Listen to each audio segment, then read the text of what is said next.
اب اس کے بعد بلوغ المرام کا سبق دیکھیں گے۔ آج مہر کے بارے میں، حق مہر کے بارے میں پڑھنا ہے، نیا باب شروع کرنا ہے۔ تو عزل کے متعلق آخری ہمارا درس رہا عقیدے میں، تو اس سلسلے میں کیا آپ لوگوں کو سمجھ میں کچھ بتائیں گے؟ جسے غیلہ کہا گیا ہے، کیا غیلہ کرنے سے اولاد کو نقصان ہوتا ہے یا نقصان نہیں ہوتا ہے؟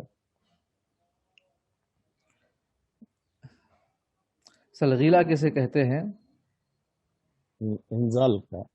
ہاں، نہیں، خاوند کا اپنی بیوی سے ایسی حالت میں مباشرت اور مجامعت کرنا جبکہ وہ گود کے بچے کو دودھ پلا رہی ہو۔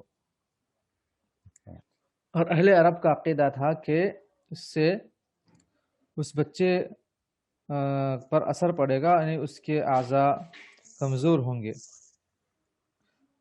اور یہ ضرر انسان کی زندگی کے ساتھ زندگی بھر رہے گا، جس کے نتیجے میں بسا اوقات انسان گھوڑے سے نیچے گر پڑتا ہے اور گھوڑے کی پیٹھ پر ثابت قدم نہیں رہ سکتا ہے۔ اس لیے غیلے کے بعد عورت کا دودھ پتلا ہو جاتا ہے اور اس میں تبدیلی واقع ہو جاتی ہے۔ تو یہ عقیدہ اہل عرب کا تھا۔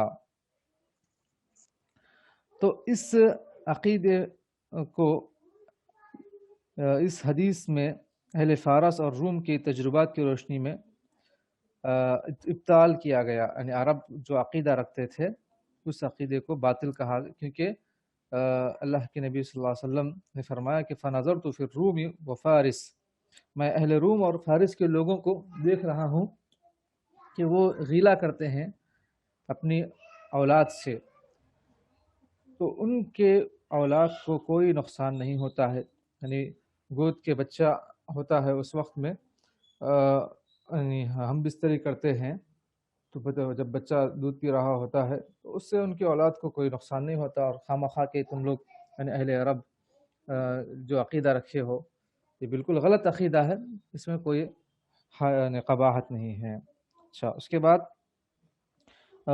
کے بعد جو ہے یہ مسئلہ آیا تھا یعنی اس کا کیا کہیں گے، عزل کا مسئلہ آیا تھا، یعنی عزل ایک صحابی فرماتے ہیں کہ اللہ کے نبی صلی اللہ علیہ وسلم میری ایک لونڈی تھی، میں عزل کرتا تھا اس سے، اور میں نے چاہتا ہوں کہ جو ہے وہ حاملہ ہو، بس میں اپنی خواہش جیسے آدمی پوری کرتے ہیں ویسے پوری کرنا چاہتا ہوں۔ لیکن یہود کہتے ہیں کہ عزل ایک موعودۃ الصغریٰ ہے، تو آپ صلی اللہ علیہ وسلم نے فرمایا کہ یہود نے جھوٹ کہا، اگر اللہ تعالیٰ چاہے تو اس کو پیدا کرے، گرچہ کہ وہ عزل کر رہا ہے اور اسے کوئی چیز پھیر نہیں سکتی اللہ تعالیٰ کے اس طاقت و قوت سے۔ تو مطلب یہ ہوا کہ انسان جو عزل کرتا ہے تو یہ نہیں سمجھنا چاہیے کہ اس سے اولاد کو روک رہا ہے، اگر اللہ تعالیٰ چاہے تو کیسے بھی اس کو اولاد دے سکتا ہے، اللہ تعالیٰ نہیں چاہے تو پھر وہ نہیں ہوگی۔ تو اللہ تعالیٰ کے اختیار میں ہے اولاد کا دینا، اولاد کا نہ دینا، عزل کرنے سے نہیں کرنے سے یہ چیز نہیں رکنے والی ہے۔ اور یہ عقیدہ جو یہود کا تھا اس عقیدے پر رد ہے، یعنی اس طریقے سے جو سمجھتے ہیں یعنی اور سمجھ کر اور جو عزل کرتے ہیں، تو یہ طریقہ یا یہ سوچنا غلط ہے، بلکہ اگر عزل کرنا چاہیں تو کریں، جیسے کہ آگے حدیثیں آ رہی ہیں، لیکن اس طرح کا عقیدہ نہ رکھیں۔ جیسے کہ حضرت جابر رضی اللہ عنہ فرماتے ہیں کہ كنا نعزل والقرآن ينزل، ہم عزل کرتے تھے اس وقت جب کہ قرآن کریم کا نزول ہوتا تھا۔ تو کہتے ہیں وَلَوْ كَانَ شَيْءٌ يُنْهَى عَنْهُ نَهَانَا عَنْهُ الْقُرْآنِ، اگر کوئی چیز یعنی درست نہیں ہوتی، قابل ممانعت ہوتی، تو قرآن ہمیں اس سے لازماً منع کرتا تھا۔ تو یہ بات اللہ کے نبی صلی اللہ علیہ وسلم تک پہنچی بھی تھی، تو آپ صلی اللہ علیہ وسلم نے منع بھی نہیں کیا ہے۔ تو ان تمام باتوں کا خلاصہ یہی ہے کہ اللہ تعالیٰ کے اختیار میں ہے اولاد کا دینا یا اولاد کا نہ دینا۔ انسان چاہے عزل کرے کچھ وجوہات کی بنا پر، اولاد سے روکنے کی نیت سے یعنی اگر کرے بھی تو وہ اللہ تعالیٰ اگر چاہے تو پھر اللہ تعالیٰ اس کو اولاد دے کر رہے گا، یہ عزل کرنے سے وہ اولاد کو روک نہیں پائے گا۔ اب البتہ کچھ لوگ جو نسل ہی کاٹ دیتے ہیں، جو نس ہی کاٹ دیتے ہیں، جہاں اس طرح جو تاکہ اولاد نہ ہو، بس جسمانی خواہش پوری ہو، اولاد نہ ہو، تو یہ صحت کے لیے نقصان دہ ہے، صحت کے لیے نقصان دہ ثابت ہو سکتا ہے، بہت بڑی بڑی بیماریوں میں مبتلا ہو سکتے ہیں، کینسر، سرطان وغیرہ کے بیماریوں میں مبتلا ہو سکتے ہیں۔ بغیر وجہ کے نہ کریں۔ ہاں، اگر ڈاکٹر کا صلاح مشورہ ہے، ماں کی صحت پر یا عورت کی صحت پر اس کے اثرات ہو سکتے ہیں، تو پھر ایسی صورت میں کچھ مجبوریوں کی بنا پر شریعت بھی اس کی اجازت دیتی ہے، اور قطع نسل کی نیت سے نہ کریں، بلکہ جو ہے کچھ وجوہات کی صحت کی بنا پر ڈاکٹر کے صلاح مشورے کے بعد کریں، تو پھر انسان قابل گرفت نہیں ہوگا۔ اب اس کے بعد ایک نیا باب ہے، باب الصداق، مہر کا بیان۔ یعنی انسان جب نکاح کرتا ہے تو سب سے پہلے اس کو نیک بیوی کی تلاش ہونی چاہیے، یا پھر عورت ہے تو نیک شوہر کی تلاش، پھر اس کے بعد اس سے پہلے اس کے آداب سیکھنا چاہیے نکاح سے پہلے، اسی لیے باب عشرت النکاح، نکاح کے بعد بھی جو ہے کس طریقے سے اپنی زوجہ کے ساتھ، اپنی بیوی کے ساتھ سلوک کرے، اس کا علم رکھے، اور اس کے بعد پھر شادی کرے، اور پھر جو ہے جب شادی کرے تو کیا کیا اس میں ضروری چیزیں ہیں وہ بھی جانکاری حاصل کرے۔ جیسے ہمارے پاس شادی بیاہ کے موقع پر مہر دیا جاتا ہے، لیکن اس کو تاخیر کی جاتی ہے، مہر مؤجل دیا جاتا ہے، دکھاتے ہیں 15,000، 20,000 یا کوئی 10,000، لیکن اس وقت بھی نہیں دیتے، وہ بعد میں تاخیر سے دیتے ہیں۔ اس میں عورت کا حق ہے اسی وقت اس کو دینا زیادہ بہتر ہے، اور کوئی تو معاف بھی کرا دیتے ہیں۔ اور البتہ لڑکے کی خواہش ہے، یا پھر لڑکے والوں کی، گھر والوں کی خواہش یہ ہوتی ہے کہ لڑکی اپنے گھر سے بہت کچھ لے کر آئے، گاڑی گھوڑا، پیسہ، جہیز، فلاں مختلف چیزیں مانگتے ہیں۔ یہ بالکل ہی نامناسب ہے، غلط ہے، شریعت میں اس کی مطلب بلا ضرورت اجازت نہیں ہے۔ بلا ضرورت اس لیے کہہ رہا ہوں کہ جیسے کہ فاطمہ رضی اللہ عنہا کو اللہ کے نبی صلی اللہ علیہ وسلم نے کچھ دیا تھا، کچھ تکیہ، کچھ بستر، یا کچھ ہلکے پھلکے جو کھانے پکانے کے جو سامان، چونکہ علی رضی اللہ عنہ بھی نبی صلی اللہ علیہ وسلم کی کفالت میں تھے، اور ان کی بیٹی بھی، علی رضی اللہ عنہ کے پاس کچھ نہیں تھا، تو ان کا گھر بسانے کے لیے دونوں کی ذمہ داری اللہ کے نبی صلی اللہ علیہ وسلم کو تھی، کچھ دیا تھا۔ تو ایسے اگر حالات بنتے ہیں تو پھر لینے دینے میں کوئی حرج نہیں ہے، لیکن اس کے علاوہ تکمیلات کے لیے ٹارچر کرنا، یہ سب چیزیں حرام ہے، جائز نہیں ہے۔ اب کچھ لوگ اس میں بہت ہی زیادہ جو ہے غلو کرتے ہیں۔ اور ایک ویڈیو دیکھا کل میں، ایک شخص اس سے پہلے بھی آیا تھا، وہ بڑے برے گالیں دے رہا ہے جہیز لینے والوں کو۔ پھر تمہارا بولنا صحیح ہے، حرام ہے جہیز لینا، درست نہیں ہے، بولیے ٹھیک ہے، لیکن گالیاں دے کر جو ہے ایل فیل بکنا، یہ درست نہیں ہے۔ یعنی ہم کسی پر تنقید بھی کریں تو ایسی تنقید کریں کہ آگے والا آپ پر تنقید نہ کرے۔ بہت سے لوگ تنقید کرتے ہیں اور پھر خود نشان ملامت بنتے ہیں، اپنی زبان اور اپنے اخلاق، اپنے کردار کو اس طرح رکھے کہ کوئی ہم پر انگلی نہ اٹھائے۔ برعکس یہ کچھ باتیں بنیادی اور ابتدائی باتیں ہیں۔ صداق کا باب ہم پڑھیں گے، باب الصداق، حق مہر کا بیان۔ تو اس سلسلے میں ایک روایت ہے، پہلی روایت حدیث ہے، پڑھیے، کوئی تیار ہیں؟ انس رضی اللہ عنہ کی جو حدیث ہے، شاید نظر آ رہا ہوگا اسکرین پر۔ السلام علیکم مولانا۔ وعلیکم السلام، ہاں ماشاء اللہ، پڑھیے مولانا۔ مولانا تھوڑا زوم آؤٹ کریے مولانا، بڑا کر دیا آپ اسکرین کو۔ اچھا، اب ٹھیک ہے مولانا، بسم اللہ الرحمن۔ عن انس رضی اللہ تعالی عنہ ان النبی صلی اللہ علیہ وسلم انه اعتق صفی صفیۃ وجعل اتقها صداقها جی متفق. متفق علیہ. جزاک اللہ خیر، احسن اللہ علیک. عن انس رضی اللہ عنہ عن النبی صلی اللہ علیہ وسلم عن النبی صلی اللہ علیہ وسلم انه اعتق صفیۃ وجعل عتقها صداقها متفق علیہ. حضرت انس رضی اللہ عنہ نے نبی صلی اللہ علیہ وسلم سے روایت کی ہے کہ آپ صلی اللہ علیہ وسلم نے صفیہ رضی اللہ عنہا کو آزاد کیا اور اس کی آزادی کو اس کا مہر قرار دیا. بخاری اور مسلم کی حدیث ہے. اب یہاں پر لغوی تشریح دیکھیں گے. صداق جو باب ہے اس کا مطلب کیا ہے؟ عورت کے مہر کو صداق کہتے ہیں، یعنی مرد نکاح کے وقت جو مال عورت کو دیتا ہے یہ صداق کہلاتا ہے. یہ صدق سے ماخوذ ہے، یعنی سچائی سے، یعنی یہ احساس اور شعور دلانے کے لیے کہ مرد کو اپنی بیوی سے سچی محبت اور رغبت ہے، اسی لیے وہ دے کر اس کو اپنا رہا ہے، عورت کو دے کر لے رہا ہے اپنے زوجیت میں. اس حدیث سے ہمیں یہ معلوم ہو رہا ہے کہ یہ حدیث آزادی کو مہر مقرر کرنے کی صحت کے بارے میں بالکل واضح ہے. یعنی کوئی کسی کو اللہ کے نبی صلی اللہ علیہ وسلم جو آزاد کرے صفیہ رضی اللہ عنہ کو اور اسی کو مہر بنا دیے، کیونکہ آزاد کرنے کے لیے بھی روپیہ پیسہ چاہے. اگر کوئی غلام ہے تو اس کو آزاد کرنے کے لیے روپیہ پیسہ چاہیے، تو اگر کوئی کسی اس کو آزاد کرے تو اسی کو مہر بنا سکتا ہے. جمہور نے اس کی مخالفت کی ہے، جمہور علماء کرام نے، مگر انہوں نے اپنے موقف پر کوئی قابل اطمینان دلیل پیش نہیں کی. اسی سے یہ بھی ثابت ہوتا ہے کہ کسی منفعت بخش چیز کو مہر مقرر کرنا درست ہے.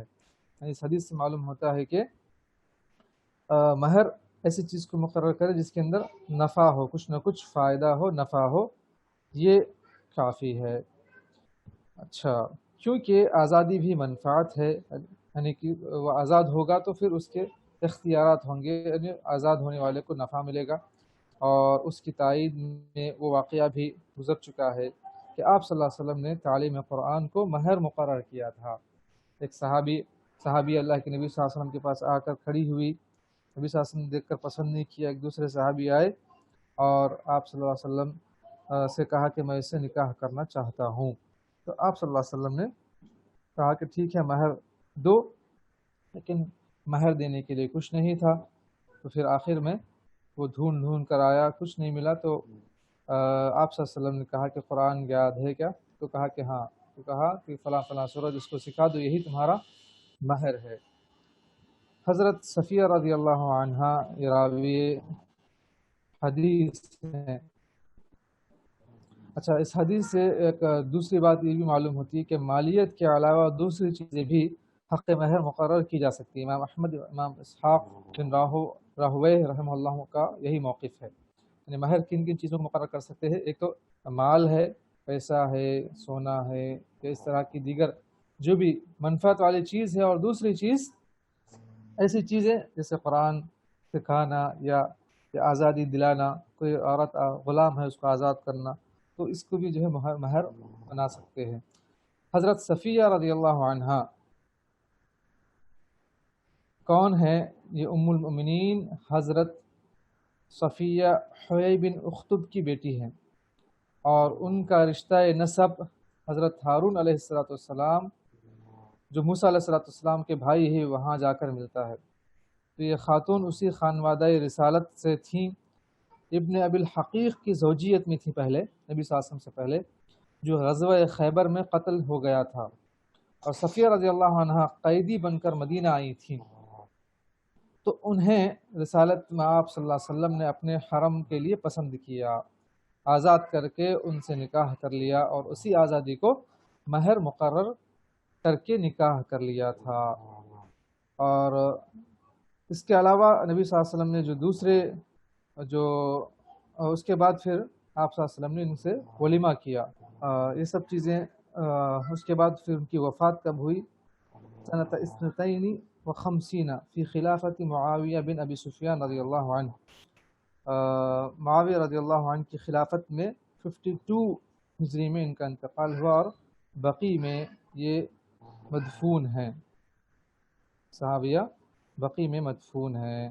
اس کے بعد حدیث دیکھیں گے تو بہت سے پتہ یہ چلا کہ صداق میں آزادی کو یعنی صداق بنایا جا سکتا ہے۔ اس کے بعد کی حدیث دیکھیں، ہمارے کون عمران بھائی ہے یا عمر بھائی ہے؟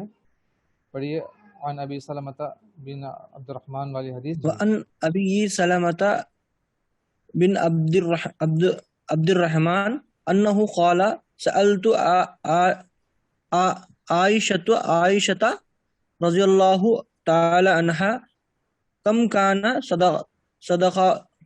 صداق رسول اللہ صلی اللہ علیہ وسلم قالت کان صداقه لأزواجه سنتئی عشرۃ اوقیۃ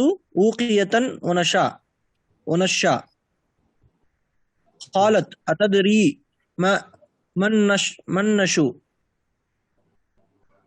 قال قلت لا قالت نصف اوقیتی فتلک خمسمائة درہم فہذا صداق رسول اللہ صلی اللہ علیہ وسلم لأزواجہ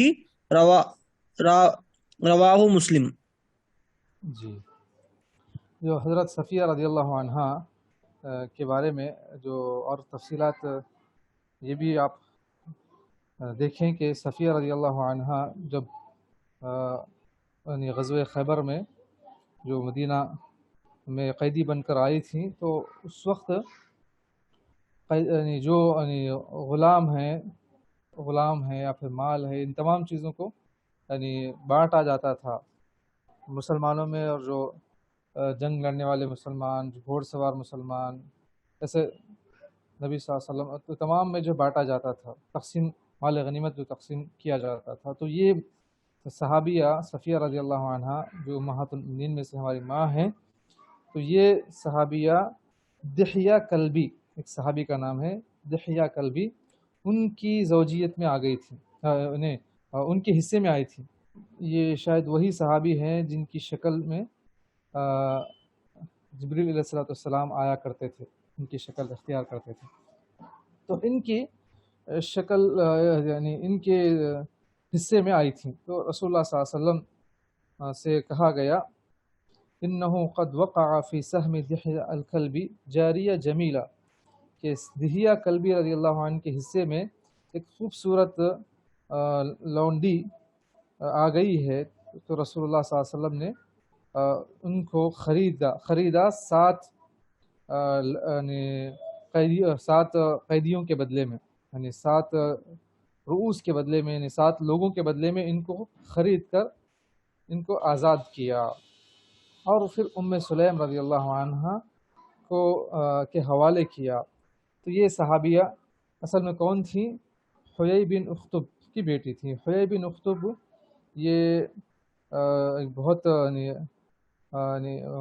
ذمہ دار تھے، جو غزوہ خیبر ہوئی تھی یہودیوں کے سرداروں میں سے تھے، تو ان کی بیٹی تھی اور جو معزز گھرانے کی تھی۔ تو اللہ کے نبی صلی اللہ علیہ وسلم نے اسی حساب سے، ان کے مقام کے حساب سے پھر ان کو آزاد کیا۔ آپ صلی اللہ علیہ وسلم نے ان سے ریکویسٹ کیا، پھر وہ جو ہے مان لیے۔ پھر اللہ کے نبی صلی اللہ علیہ وسلم نے ان کو 7 لوگوں کے بدلے خرید لیا، اور ان کو ام سلیم رضی اللہ عنہ کے حوالے کیا۔ انہوں نے اس صفیہ رضی اللہ عنہ کو اچھی طرح تیار کیا اور نکاح کے لیے ان کو تیار کر دیا۔ تو لوگوں نے کہا کہ اللہ کی قسم ہم نہیں جانتے کہ اللہ کے نبی صلی اللہ علیہ وسلم شادی کر لی یا پھر آپ صلی اللہ علیہ وسلم سرگوشی کر رہے ہیں ان سے۔ لیکن جب آپ صلی اللہ علیہ وسلم نے اونٹ پر بٹھا لیا اور لوگوں سے پردہ کرایا، تو سمجھ گئے کہ جو ہے اپنے پیچھے جب بٹھا لیا تو سمجھ گئے لوگ کہ آپ صلی اللہ علیہ وسلم نے ان سے شادی کر لی ہے۔ تو اس وقت اس کے بعد آپ صلی اللہ علیہ وسلم نے ولیمہ کیا، کھجور اور عقد یعنی اور سمن، گھی، پنیر، کھجور یعنی ڈال دیا اور لوگوں سے کہا کہ آؤ کھاؤ، تو لوگ اتنا کھائے کہ ان کے پیٹ بھر گئے، سیراب ہو گئے۔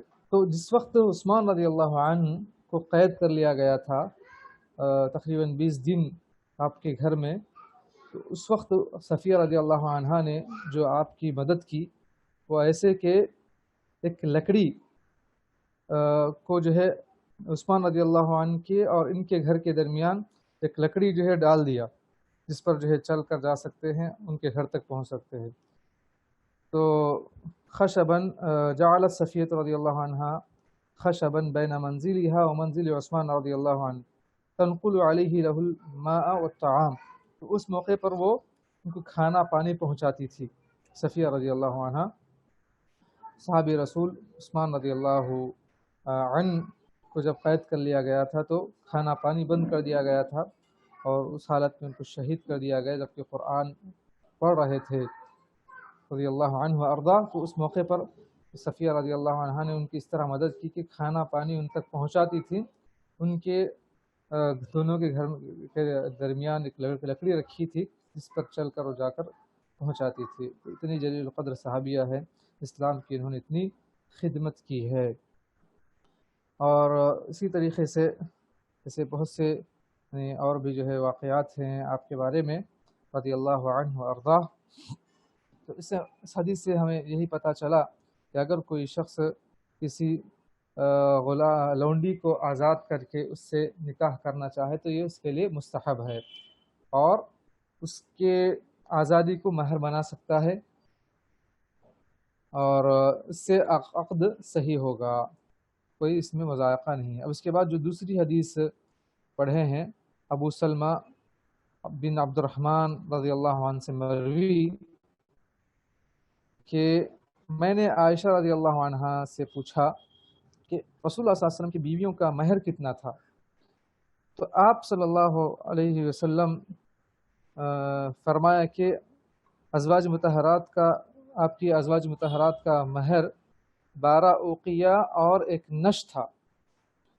پھر انہوں نے پوچھا کہ کیا تو جانتا ہے کہ نش کتنا ہوتا ہے؟ میں نے کہا نہیں، تو انہوں نے کہا کہ آدھا اوقیہ یعنی 12.5 اوقیہ، اس طرح یہ 500 درہم ہوئے۔ یعنی جو درہم آج بھی یعنی قطر میں اور دبئی میں یا ابو ظبی میں اس طرح کے کنٹریوں میں درہم چلتا ہے، درہم کا جو ریٹ ہے ابھی 20 روپے کے قریب کچھ ہے۔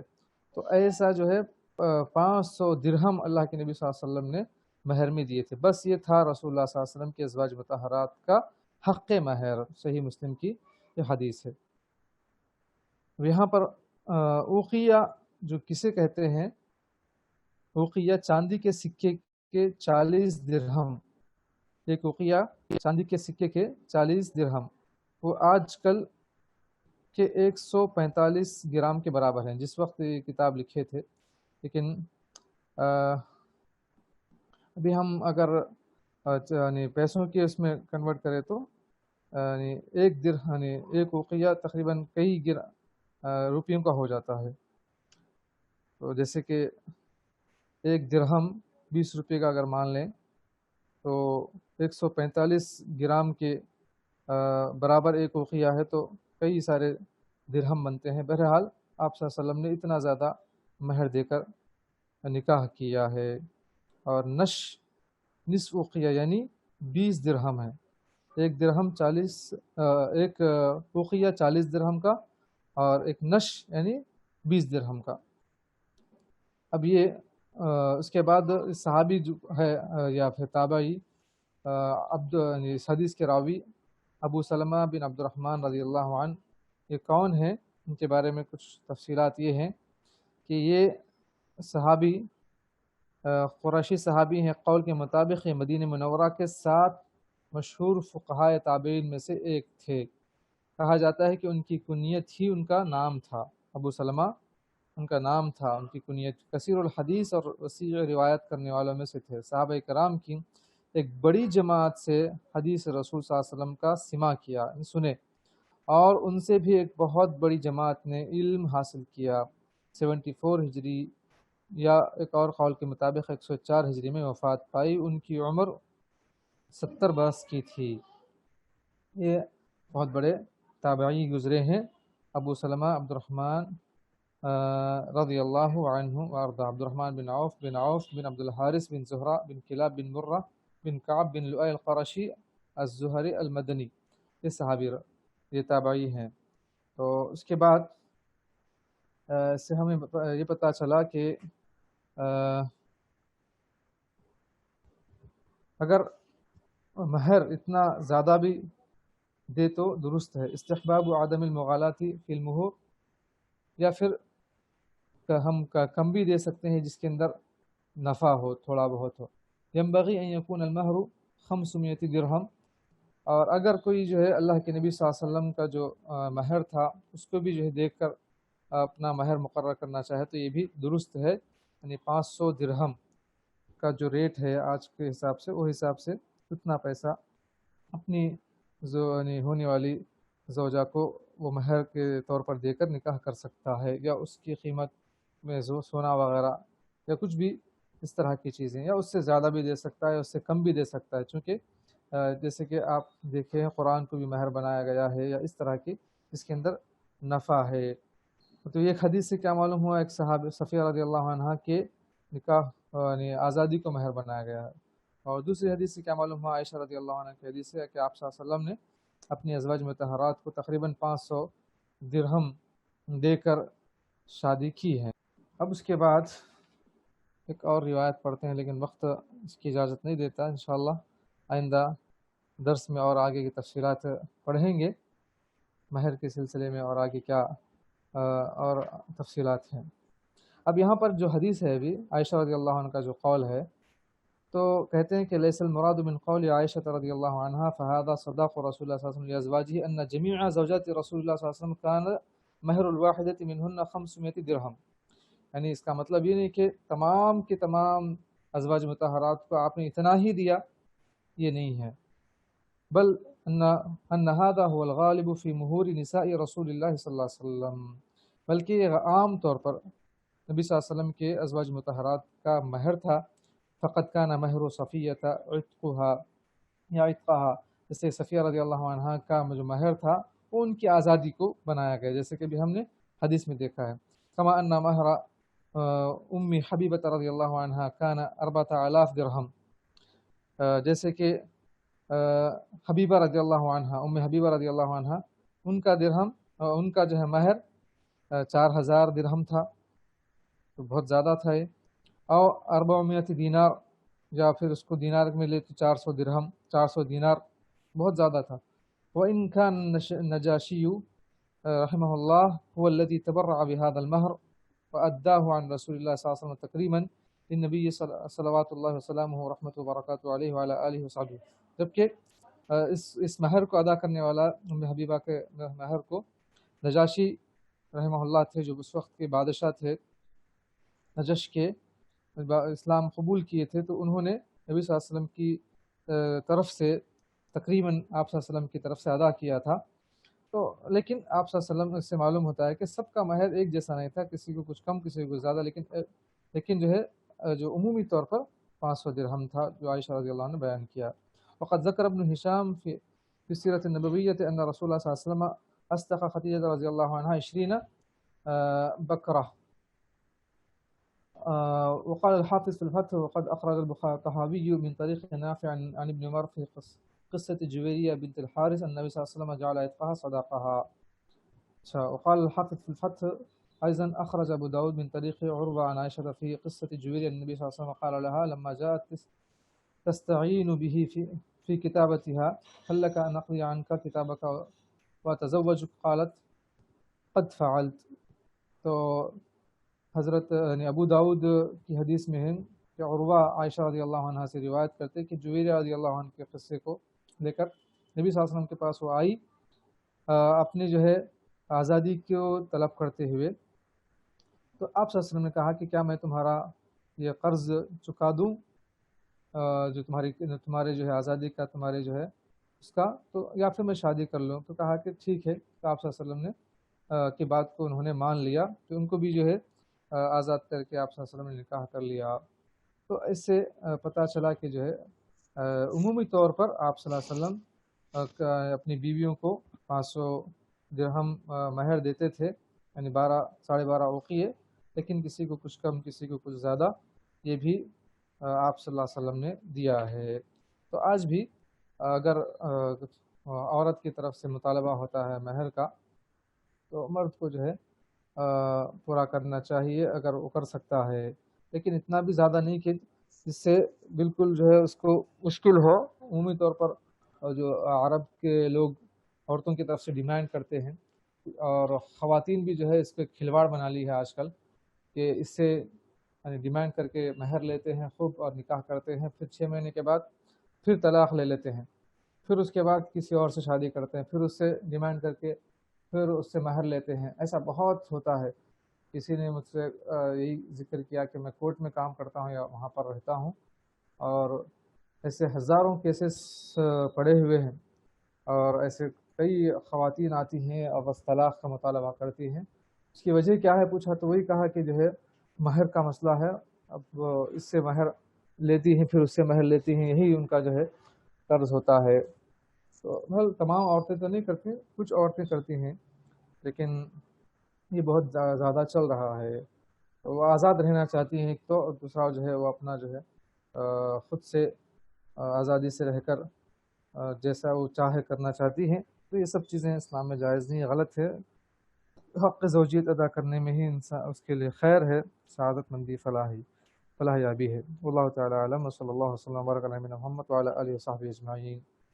وقت ختم ہو چکا ہے، تو کفارہ مجلس پڑھ لیں گے.